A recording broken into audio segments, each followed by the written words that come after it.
A few weeks ago, I sat in the living room of a congregant meeting her for the very first time. 9 months prior, she was diagnosed with a debilitating disease, slowly taking her independence, her motor function, and now her ability to talk. As we met, we communicated mostly through an app, which, as you can imagine, had its challenges. When she did try to speak, I could only make out the occasional word or intention, making yes or no questions the best. Thanks to the app and a lot of patience from both of us, I learned of her family and her 30-plus year commitment to Temple Kol Emeth. As I learned about her life, it became clear that she had a deep affinity for her caregiver who was present. And as we became more comfortable with one another, I facetiously said, it's kind of clear to me that you just kind of sort of like this person. Without hesitation, with the firmest, clearest voice I had heard in my 45 minutes, she spoke, "I love her." It felt like witnessing a miracle, something sacred. Instead of a small robotic app voice, I heard her soul. At that moment, I realized that as long as we have breath, we can always share love for another human being, no matter our circumstances. When we find our voice, especially while engaging our strongest emotions, we can speak that which is sacred into existence. Voices abound over this holiday, from the sound of the shofar to our Haftarah portion. We must listen. Our Haftarah portion that we would be reading tomorrow morning tells the story of Hannah, who overcomes her tremendous pain and finds her voice. As we learn in the books of Samuel, Hannah is the first and most deeply loved wife of Elkanah. Hannah cannot have children, in direct contrast to Peninnah, Elkanah's second wife, who has several. Not only was Hannah despondent because of her infertility, but her sorrow was deepened by Peninnah constantly provoking her. Even her supposedly loving husband, Elkanah, did not see that some of his own actions triggered her strife. The family traveled to Shiloh each year to offer sacrifices, and Peninnah intensified her ridicule during these pilgrimages, causing Hannah even more distress.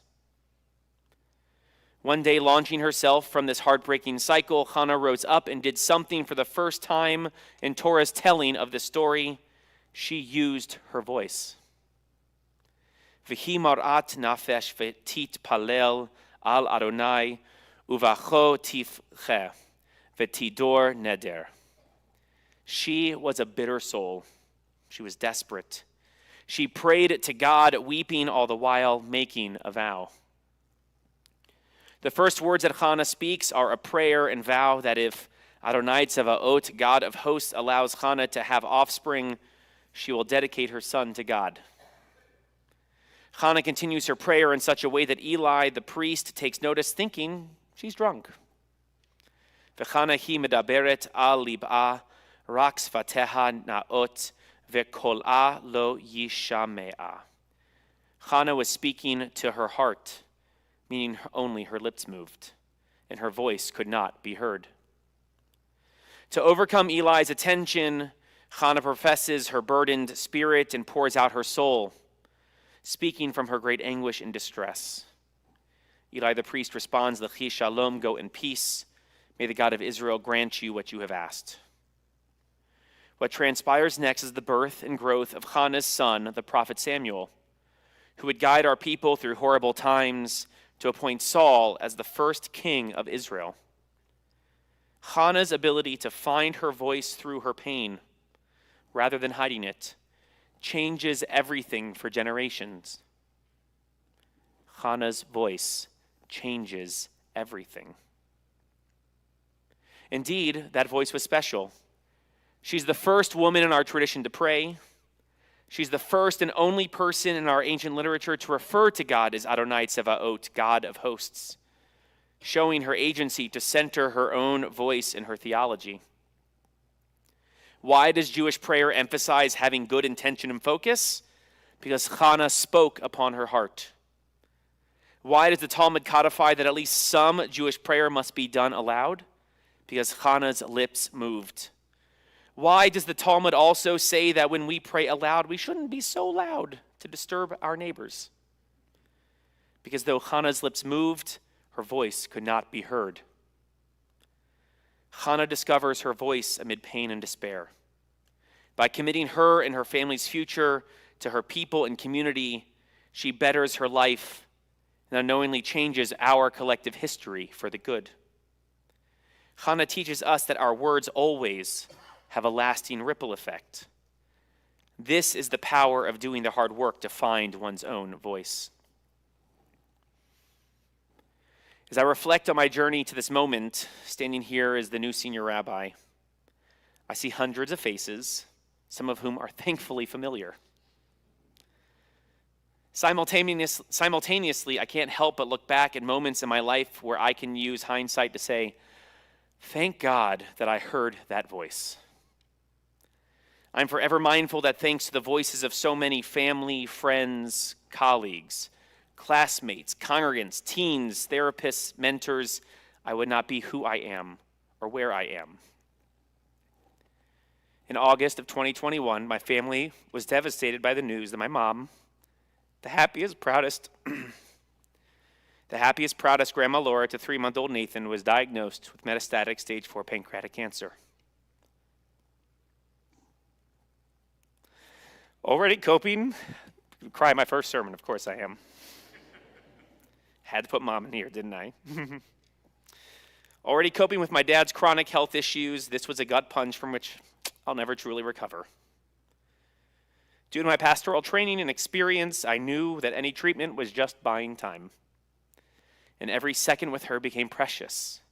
Every snuggle and smile for Nathan simultaneously filled me with joy in the darkest pit of despair. 2 days after the initial diagnosis, the first call that I made was to one of my best friends and colleagues, Jeff. Jeff's father, Terry, of blessed memory, had died a few years earlier because of early onset Alzheimer's. I witnessed some of Jeff's journey. I can still recall the pain in his voice in some of our conversations. And I know that the kind Terry that I had met a few years prior was not Terry at his best.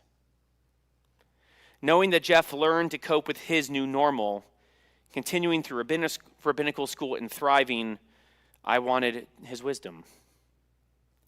I shared the news with him of my mom's voice, and before I could even ask, Jeff lifted his voice. After his initial remorse, he flatly said, "Chase, you don't know it yet, but you need a therapist.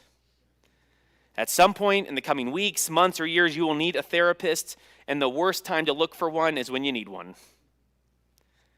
Jeff was a voice of experience, cutting through the depths of crisis to help me find a way forward. Sometimes the voice we need isn't our own. Others' voices are essential for understanding, empathy, and connection in any community. When we listen to the voices of others, we open ourselves to different perspectives and experiences. Hearing others creates space for shared growth, combating loneliness, and strengthening relationships. For our personal growth, listening is a central act in our High Holiday liturgy. In the liturgy that we will be reading tomorrow morning, we include Unatana Tokef, millennia-old ancient piyut, a liturgical poem likely from the 11th century. In this prayer, we find two parallel voices. If you want to follow along, page 174, don't have to. When you, God, open the book of memories, it speaks for itself, for every human hand leaves its mark, an imprint like no other. And so a great shofar will cry, Tekiah, a still small voice will be heard. The first voice in our liturgy is Tekiah, the voice of the shofar. It's described in Psalm 81, shofar as both a commandment from Torah and a new language revealed in the Exodus from Egypt. A wordless language that God hears, the language of the heart. And so a great shofar will cry, Tekiah, a still small voice will be heard. The second voice from our liturgy is the Kol Dmama Daka. Rabbi Jeffrey Cohen, in his prayer and penitence, explains that contrary to the great noise of the shofar, there is also a voice barely heard, representing the divine image within each of us. This voice calls to us differently, asking us to believe we are worthy just by being human. We just need to be ourselves. Our liturgy juxtaposes these two voices, the sound of the shofar and the still small voice, because this is our tradition's language urging us to act. We must listen to our inner voice, embracing our imperfections, unite with others, and raise a transformative collective cry capable of moving heaven and earth. This is what Judaism calls the voice of truth. In the early 1800s, Rabbi Nathan Sternhartz of Nemirov compiled a large volume of Jewish law using the lens of his Breslov Hasidic movement. In his laws on Rosh Hashanah, he wrote, the shofar. Blake, can you pick up that shofar, actually? Thank you. So people look. Thank you, Blake, everyone. Yay, Blake. The shofar is narrow at the bottom and wide at the top. You have to blow... You have to blow specifically from the narrow place. If you blow from the wide part, nothing will come out. V'tzarich litkoa ul hotzi hakol hashofar, shehu kol emet. We need to blow the shofar to release its sound. That is the voice of truth crying out from a narrow place. And then God will make that narrow place more spacious, just like the top of a shofar. It's written in Psalms 118, from a narrow place I called out to God, who answered me from spaciousness. 42 plus years ago, 7 couples met. They began with the premise that their individual voices and needs were important. They shared their voices with many others, creating their voice of truth. This voice called out into the spaciousness that would become the community we love today. 4 decades later, I can definitively say that it was the collective voices of hundreds of you in December, January, and February that called me to be here. I heard the voices of kindness and love for this community. I heard the voices of many seeking to make sense of a world filled with pain and hatred. I heard the voices of children learning to direct their superpowers to better our world. The voices of individuals inspired by Kol Emeth's beautiful music. The voices of empty nesters looking for a new purpose with their children out of the house. The voices of individuals seeking connection and to grow their community. The voices of learners and leaders and teens and knitters and cooks, and heard a lot of voices. Your voices. For one beautiful 3-day period, I heard this temple's Kol Emet, your true voice, and I'm standing here because of it. And now the fun begins, because we need to work together to replicate the beauty of that unified voice day in and day out, so this community can help all of us thrive for the decades to come. In some ways, we're already doing this. Thank you to the efforts of the Transition Committee, to the leadership of Sarah Thalheimer and Neil Weinrich, for creating opportunities for me to hear your voices and you to hear mine. Thank you to the 50-plus congregants who answered the call to ask and answer some of our community's biggest questions that affect us all. What are some of those questions? Well, how am I meeting you? How can our religious school foster personal connections between families? How do we support our new members in their first 12 months of membership? How might we unite our community by participating in social action initiatives? These are just some of our first steps. With more on the way, we genuinely need your voices. The Transition Committee is developing parlor meetings to help all of us hear one another, and they're partnering with me to create a Shabbat dinner series, gathering affinity groups to welcome Shabbat with good food and supportive peers. Our membership committee and director of member engagement, Cindy Livingston, will soon unveil clubs for community, Kol Emeth's place to make friends by participating in congregant-run special interest groups. Several clubs have already begun and met. And by raising your voice, you can find others with similar interests with whom you can share your inner passions. Our board is working to reimagine our leadership development program, to educate all of us on the value of leadership, and to model for each of us the joy of using our voices to strengthen our congregation in the decade to come. As we begin our new year, let us center our voices, both individual and communal. In doing so, we will find ourselves turning toward one another, to speak loudly the voices of love, as did one of our members to me a few weeks ago.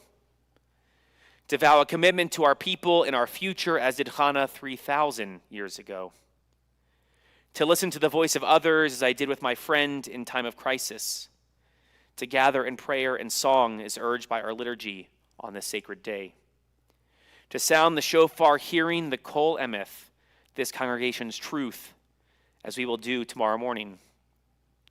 And to share in life's journey, bringing us together, voice to voice, to find the harmony that helps us each say fervently and sing proudly, I have a voice. My voice is powerful. My voice can change the world.